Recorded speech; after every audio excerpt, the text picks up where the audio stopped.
Bien, chers amis, bonjour. Alors nous voilà encore une fois réunis avec la grâce de Dieu, que Dieu nous donne la force de continuer, que Dieu nous donne l'inspiration pour essayer d'éclairer au maximum les personnes qui nous écoutent. Je suis toujours dans le livre, évidemment, Au-delà de la nuit, toujours aux pages 265 et suivantes, toujours au niveau du thème du Messie, fils de Joseph. Le Messie, fils de Joseph, on l'a dit juste la dernière fois, il risque d'être tué par le roi de Perse. Nous avons vu l'autre fois ce que pensaient nos maîtres, notamment le Zohar, nos maîtres des secrets de la Perse. C'était, selon le livre de Daniel, chapitre 5, associé à un ours. C'était aussi associé à ce que a fait Balthazar, etc. Bon, nous l'avons vu l'autre fois. Et là, je voudrais un peu continuer par rapport à ma réflexion et par rapport aux notes que j'ai prises lors de l'intervention de notre maître, le Rav Yitzhak Cohen, en hébreu, que je me suis permis, je répète, de traduire quelque peu au niveau de ses idées principales en français. Alors, il faut comprendre une chose aussi, là aussi. Pourquoi, dit le Zohar, le Messie, fils de Joseph, serait tué? Je dis bien serait au conditionnel. Tout dépend, on l'a déjà dit, et on le verra un peu plus, de la Teshuvah, c'est-à-dire du retour d'Israël vers son Dieu et du retour des nations descendants d'Isaac, de Adam et de Ève vers son Dieu. Il est évident, n'est-ce pas, que nous avons aussi une part de libre arbitre dans notre monde, donc au niveau des comptables de la loi. Maintenant, pourquoi il va être tué? Alors le Zohar dit parce qu'il porte en lui un certain nombre d'impuretés. Alors c'est très intéressant. Il va avoir des impuretés, notamment dans sa capacité sensitive. On sait que le Messie a une capacité fondamentale, unique, de sentir les événements par intuition.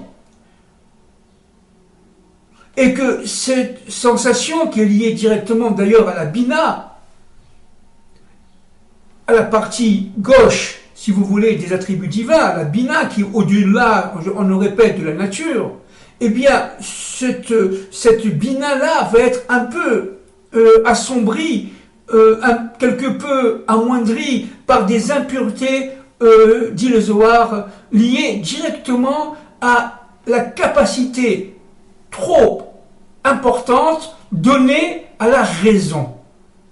À la raison. Le Messie, fils de Joseph, aura, si vous voulez, une trop grande portée, une trop grande assurance rationnelle, c'est-à-dire qu'il le vivra selon des termes à la fois sociopolitiques, à la fois géostratégiques, il vivra avec les corps d'armée, il vivra avec les généraux, et il oubliera quelque peu, n'est-ce pas, quelque peu, le fait que Dieu est quand même, malgré tout, partout, dans la raison et partout, et que son acte au jour le jour, en tant que Massiar ben Yosef, fils de Joseph, doit être relié à la volonté suprême. À la volonté suprême, dit le Zohar. Et là, on revient un peu à l'époque de Rabbi Akiva, où il pensait que Bar Kosiva était le Messie, devenu après Bar Korba. Il pensait que véritablement que c'était le Messie arrivé à son époque, n'est-ce pas, le Messie tant attendu. Eh bien, il s'était trompé. Et nos maîtres disaient, on l'a déjà dit l'autre fois, nos maîtres disaient que Bar Korba avait quand même fauté. Et il a été assassiné. Parce qu'il raisonnait d'une manière véritablement empirique, véritablement matérialiste. il était devenu un chef militaire comme un autre, certes extrêmement intelligent, extrêmement doué, mais extrêmement, si vous voulez, perverti par cette incapacité de sentir les événements d'une manière profonde. Et semble-t-il, de ce fait, il vivait trop dans son extériorité et pas assez dans son intériorité. Un autre point très très important là, c'est que le Zohar dit quelque chose de très intéressant. Il dit que, en fait, pour pouvoir éviter la mort du Mashiach ben Yosef, il faut prier. Le Zohar dit il faut prier, prier, prier, prier. Alors il est évident que il y a la prière telle qu'on la connaît, qui est une prière juste, qui est une prière que Dieu entend sous certaines conditions de pureté, des conditions de cœur, des conditions de fidélité. Mais il y a aussi une prière qui sera dévoilée à la fin des temps de l'histoire. C'est-à-dire au temps de l'arrivée du Mashiach ben David. Et je pense, d'après moi, encore une fois, c'est mon interprétation, n'est-ce pas? C'est ce que je pense intimement. Il s'agit tout simplement d'une prière qui est tout autre. Certes, la prière de nos aïeux, de nos ancêtres, de nos maîtres est juste et absolument profonde, mais il y a une prière qui est reliée aux premières tables de la loi. Et cette prière, qui est elle-même reliée aux premières tables de la loi, est une prière que Moshe avait reçue pendant sa présence, pendant les 40 jours et 40 nuits au mont Sinaï, mais qu'il n'avait pas dévoilée à cette époque-là à son peuple, hébreu sorti d'Égypte. Elle était réservée, cette prière, à la fin des temps de l'histoire. De quoi s'agit-il? Alors, j'en ai déjà un tout petit peu parlé. Évidemment, on n'en est pas là encore à notre époque, mais d'après ce que je ressens, évidemment, je ne suis pas prophète, évidemment, je peux me tromper, bien entendu, mais d'après ce que je ressens humblement, c'est que, en fait, Dieu attend de nous qu'on décode chacun notre propre vie. Et que, en fin de compte, tous nos actes, toutes nos réflexions, à partir du moment où on fait cela avec la présence divine, avec le lien entre le ciel et la terre, avec une spiritualité qui est dans notre monde, complètement cachée, certes, mais complètement investie, alors à partir de ce moment-là, on se met automatiquement en prière. Alors qu'est-ce que c'est que la prière pour les premières tables de la loi, d'après ce que je comprends? C'est tout simplement le décodage.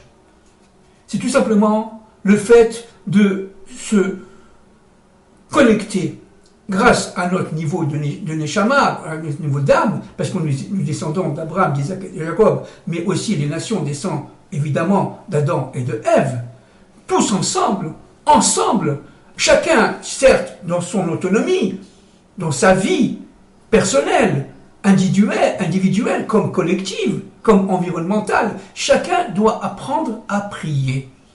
C'est-à-dire à se connecter à son Dieu qui est intérieur à lui-même, dans son intériorité. Où se trouve Hachem? Dans chacun d'entre nous, dans notre cœur. Évidemment, la prière va au même Dieu. Il s'agit tous ensemble de former une sorte d'unité, voyez, une sorte, entre guillemets, d'unité des prières, de manière à ce que chaque prière individuelle ou collective, qu'elle soit hébraïque ou non, eh bien, se conforme à la volonté divine. Et que cette résultante va vers une direction commune, unique, celle de Dieu. C'est ça qui est très important. Et donc, le Zohar cite Noé, notre Noé, dans la paracha Noah, évidemment, cet homme qui a reçu, qui était prophète, bien entendu, le prophète des nations, prophète de l'universel, qui a reçu énormément de paroles divines, mais tout le problème, dit le Zohar, c'est qu'il n'a pas prié pour les autres, comme a fait Abraham Avinu, à Sodome et Gomorrhe, ou comme a fait Moïse. Il a prié pour lui et ses siens. Il a prié pour sa propre famille. Donc il a quelque part fauté. C'était pas suffisant. La prière que Dieu nous demande, ce n'est pas seulement de décoder selon notre propre environnement, selon notre propre vécu, mais c'est aussi de mettre ce vécu dans un plan d'ensemble qui est le plan de l'autre. Parce que l'autre prie aussi pour compléter notre propre prière. Et cela indéfiniment. C'est-à-dire qu'en fin de compte, la vraie prière, c'est une prière qui est donnée collectivement, selon le respect de la prière de chacun, et dans ce respect de la prière de chacun, cela va nous permettre incontestablement de nous rapprocher du divin. À condition, 1, d'être fidèle à son Dieu, 2, de prier ensemble, c'est-à-dire véritablement, certes chacun dans son autonomie, mais une autonomie fédérative, dans laquelle il y a, si vous voulez, un ensemble d'autonomies qui vont dans le même sens, dans la même direction, qui est la glorification du nom de Dieu dans notre monde, et troisièmement, et je vais dire même surtout, en toute moralité,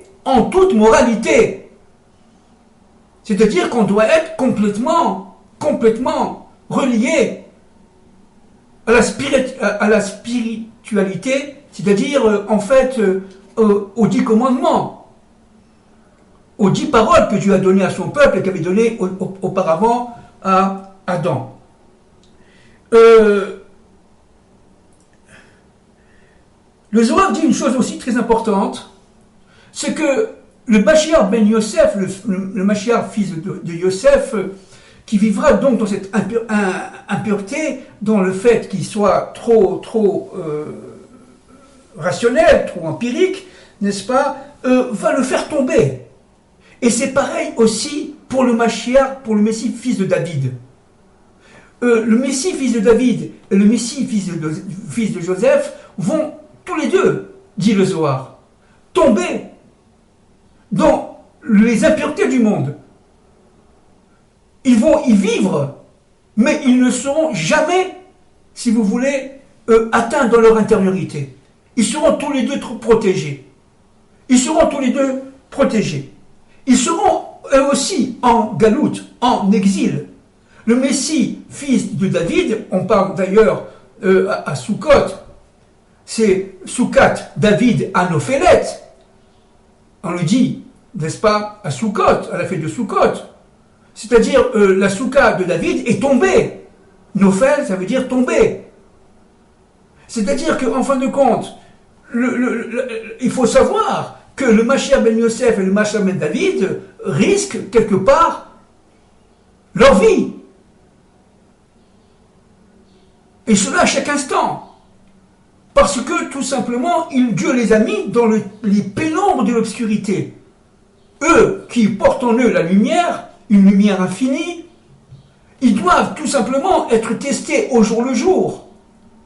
Dans le cadre de la laïcité, je parle le langage français d'aujourd'hui, dans le cadre de l'immoralité, mais jamais être partie prenante, jamais participer. Chas v'shalom. S'il y a le moindre écart, eh bien, le Mashiach ben Yosef et le Mashiach ben David ne rempliront pas leur fonction et seront tout simplement tués dans notre monde. C'est tout le problème. Alors évidemment qu'il y a le plan secret, qu'il y a le plan d'ensemble. Évidemment, Dieu est caché, Dieu est protecteur. Évidemment, Dieu est là. N'est-ce pas? Mais il faut comprendre que le roi David, dit le Zohar, n'existe que par le mérite de ses pères. N'oublions pas quand même que le roi David lui-même, qui est l'ancêtre du Mashiach ben David, a reçu 30 ans de vie de Adam Arishon et de Chava. Sinon, il a reçu aussi des années de Yaakov Avinu. C'est-à-dire qu'en fin de compte, si Yaakov Avinu, si nos pères, Abraham, Isaac, Yaakov, si Adam Arishon et Chava n'ont pas donné de leur vie, du temps de leur vie, de leur présence dans ce monde, au Messie, le Messie ben David, comme le Messie de Joseph, fils de Joseph, ne pourront pas survivre. C'est-à-dire qu'en fin de compte, l'existence du Messie, fils de Joseph, et on l'a vu d'ailleurs, entre parenthèses, avec l'histoire de Rabbi Akiba et de Bar Korba, et l'existence du Messie, fils de David, ne tient qu'à un fil, est dans un fil extrêmement fin. Le moindre écart, et ils tombent. Le moindre écart, et ils sont, si vous voulez, malheureusement, déconnectés du plan divin. Donc, c'est-à-dire que, en fait, il faut faire quand même très très attention. Le Messie, fils de Joseph, est en sursis. La prière, dit le Zohar, est l'élément central pour qu'il survive. Le Messie, fils de Joseph, précède, on l'a dit de nombreuses fois, le Messie, fils de David. Mais les deux ne seront réunis, Messie, fils de Joseph et Messie, fils de David, qu'à la fin des temps de l'histoire. Alors c'est l'Haftara que nous lisons, nous, les Juifs, les Hébreux, le Shabbat à la synagogue, dans la paracha Vaïgash, c'est-à-dire la rencontre entre Joseph et ses frères.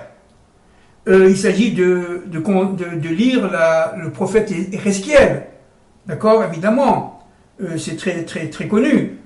Bon, je ne veux pas le citer ici, c'est trop long. Prends un bout de bois et coupe-le en deux, et d'un côté, ce sera Israël, de l'autre côté, ce sera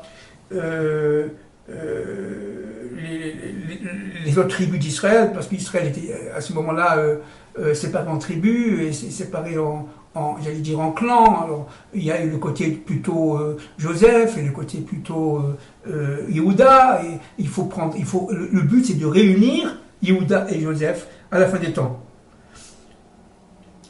Donc, tout cela, dit le Zohar, a une cause. Cette cause, elle est fondamentale. C'est que la présence divine, la Shrina, dans son côté, si on peut parler comme ça, féminin, n'est-ce pas, est tombée en exil. Elle est partie en exil avec les Israël lors de la destruction des deux premiers temples, le premier et le deuxième. Et elle s'est cachée en exil. Elle est présente, mais elle est complètement cachée. On n'imagine pas, lorsqu'on est en France, à New York ou ailleurs, vivre pleinement avec son Dieu. Parce que le Dieu est très très caché. Il existe, il est présent. Il est présent en France, il est présent en Amérique, bien sûr. Mais si on fait vraiment l'Aliyah, on vient à Jérusalem et on fait de tout son cœur son rapprochement vers Dieu, alors on s'aperçoit de la distance qui nous séparait lorsqu'on était en exil de notre Dieu. Et donc, cette Shrina, cette présence divine qui est absolument, si vous voulez, exilée, elle souffre. Elle souffre énormément. Dieu souffre de voir son peuple en exil. Dieu souffre de voir son humanité universelle, descendant d'Adam et Ève, en exil. Dieu ne veut pas cela. Il attend avec impatience le réveil des nations. Il attend avec impatience le réveil de ses enfants, juifs et non juifs. Bien entendu. Encore une fois, l'humanité forme une. L'humanité, dans sa complexité, dans sa diversité, est reliée par une valeur commune, les 10 paroles, les 10 commandements, par une Torah, qui est une Torah de la délivrance. Et il est évident qu'il faut se relier à la Torah d'Israël, qu'on le veuille ou qu'on ne le veuille pas, parce qu'il s'agit tout simplement de la racine de nos religions, puisque je parle le langage des nations. Une religion chrétienne qui est juste pour elle, pour les nations, on ne critique pas. Mais si elle ne se relie pas à ses origines, eh bien, elle n'a, si vous voulez, elle tombe dans le non-sens. Parce que tout simplement, elle n'a pas de rapport avec ses propres racines. C'est comme un arbre avec ses branches qui sont coupées avec ses racines, il n'y a plus de fruits. Alors que le christianisme, c'est une branche, certes réelle, qu'on ne critique pas, même si elle est pénétrée évidemment par de forces sataniques, ça c'est certain. C'est pareil pour l'islam, c'est pareil pour le judaïsme d'ailleurs. Nous sommes tous pénétrés par des forces du serpent originel. Mais le travail du Mashiach va être de décanter cela. Il en est de même pour l'islam. L'islam, c'est une religion merveilleuse. Mais elle est liée, on l'a déjà dit de nombreuses fois, par le principe d'Ishmaël. Dieu aimait Ishmaël. Dieu aime toujours Ishmaël. Dieu aimera Ishmaël. Mais un Ishmaël repenti. Un Ishmaël qui est, si vous voulez, dans son extériorité, repenti de ses impuretés. Parce que nous sommes tous impurs. Nous, les Juifs aussi, on est impurs. Il faut comprendre. Nous sommes tous impurs. Mais Ishmaël doit être lui-même, retrouver son identité propre, le chesed, la bonté. Je répète, Ishmaël est un homme formidable, un homme voulu par Dieu, un homme aimé de Dieu. C'est pareil pour les nations qui descendent, n'oublions pas, on l'a vu l'autre fois, on l'a vu dans Japhet. N'oublions pas que Yavan, la Grèce, l'Occident, descend et est un des fils de Noé. Et évidemment, si Dieu ne voulait pas, il n'aurait pas créé Japhet, il n'aurait pas créé les nations, il n'aurait pas créé l'Occident. Tout ça vient d'un plan. Et Dieu aime l'Occident, comme il aime les musulmans. Mais attention, et comme il aime les juifs. Mais attention, il faut retirer les impuretés qui ont pénétré au fil des âges, au fil des millénaires, nos religions. Et il en va de même pour le bouddhisme, il en va de même pour toutes les religions. Il est évident que dans le bouddhisme, il y a aussi une vérité. Mais tout cela, il faut relier cela à un plan d'ensemble, qui est le plan de la Torah de la délivrance. Qu'on le veuille ou qu'on ne le veuille pas. Sinon, l'humanité va à volo. On va à la catastrophe. D'ailleurs, on le sent bien à notre époque. Alors, je voudrais maintenant commencer une introduction à l'origine, l'essence même du Messie, fils de Joseph. D'abord, avant de commencer, une petite introduction. Le Zohar est clair. Mais d'où vient cette faute de l'exil de la Shrina, de la présence divine? Quelle est la faute? Alors le Zohar dit une chose extraordinaire, qui est, quand je l'ai appris moi il y a quelque temps, extrêmement bouleversante. Le Zohar dit une chose extraordinaire, je répète, c'est que la faute vient de la brisure des tables de la loi de Moïse, le 17 Tammuz. Lorsque le peuple a fait le veau d'or, Moïse a brisé les tables de la loi, certes, avec l'accord divin, bien sûr, mais ces tables de la loi ont été brisées. Dans l'autre monde, pas dans les autres mondes, bien entendu. Les tables de la loi sont immortelles, mais elles ont été brisées dans l'autre monde. Et cette brisure-là, qui a entraîné l'exil, qui a entraîné l'ensemble des souffrances, y compris l'exil de la présence divine, doit être réparée. Et cette réparation, c'est le Messie, fils de David, qui le fera. Comment? En reliant, on le répète, les deux tables de la loi. Les premières aux secondes. Les secondes étant liées, on le répète, à l'arbre de la connaissance du bien et du mal, ce qu'on appelle le principe de justice, n'est-ce pas? Et l'arbre de vie, qui est directement relié au principe du Hémet, au principe de l'unité. L'arbre de revie, c'est l'arbre de l'unité, de diversité.